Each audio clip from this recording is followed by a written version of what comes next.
नमस्कार, पुन्हा एकदा आपले सर्वांचे स्वागत आहे। सरकारी कर्मचाऱ्यांसाठी मोठा दिलासा। निवृत्तीनंतर आरोग्य सुविधा मिळवणे होणार आता सोपे। निवृत्त कर्मचाऱ्यांना मिळणार मोठा दिलासा।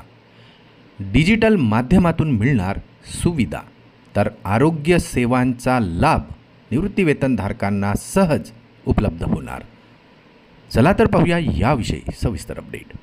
त्यापूर्वी आपणास विनंती आहे, अजूनही चॅनलला सबस्क्राईब केलेलं नसेल तर चॅनलला सबस्क्राईब करा। नवनवीन अपडेट मिळविण्यासाठी समोरील बेल आयकॉनला प्रेस करायलाही विसरू नका।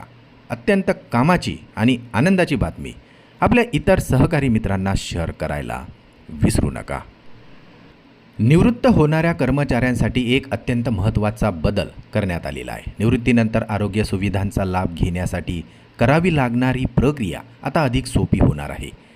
आरोग्य मंत्रालयाने CGHS आणि भविष्य या दोन डिजिटल प्रणाली एकत्र जोडण्याचा अत्यंत महत्त्वाचा निर्णय घेतलेला आहे। या नव्या व्यवस्थेमुळे आता निवृत्तीच्या काळात करावी लागणारी कागदपत्रांची धावपळ आता कमी होणार आहे। त्यामुळे आता निवृत्त कर्मचाऱ्यांना एक मोठा दिलासा मिळणार आहे। यापूर्वी कर्मचाऱ्यांना निवृत्तीनंतर CGHS कार्ड मिळवण्यासाठी स्वतंत्र अर्ज करावा लागत होता। मात्र आता भविष्य पोर्टलवर उपलब्ध असलेली निवृत्तीशी संबंधित माहिती थेट अर्जाच्या प्रक्रियेसाठी आता वापरली जाणार आहे।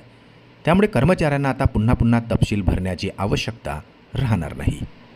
निवृत्तीची आवश्यक कागदपत्रे पूर्ण झाल्यानंतर आणि पेन्शन पेमेंट ऑर्डर तयार झाल्यानंतर कर्मचाऱ्यांना आवश्यक शुल्क ऑनलाईन भरता येणार आहे आणि त्यानंतरच CGHS पेन्शनर कार्ड तयार केले जाणार आहे।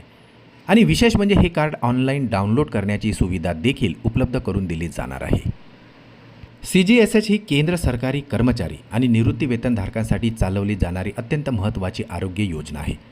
या योजनेअंतर्गत आता बाह्य रुग्ण उपचार, तज्ज्ञ डॉक्टरांचा सल्ला, रुग्णालयातील उपचार, वैद्यकीय तपासण्या, प्रसूती सेवा आणि औषधांची सुविधा मिळणार आहे।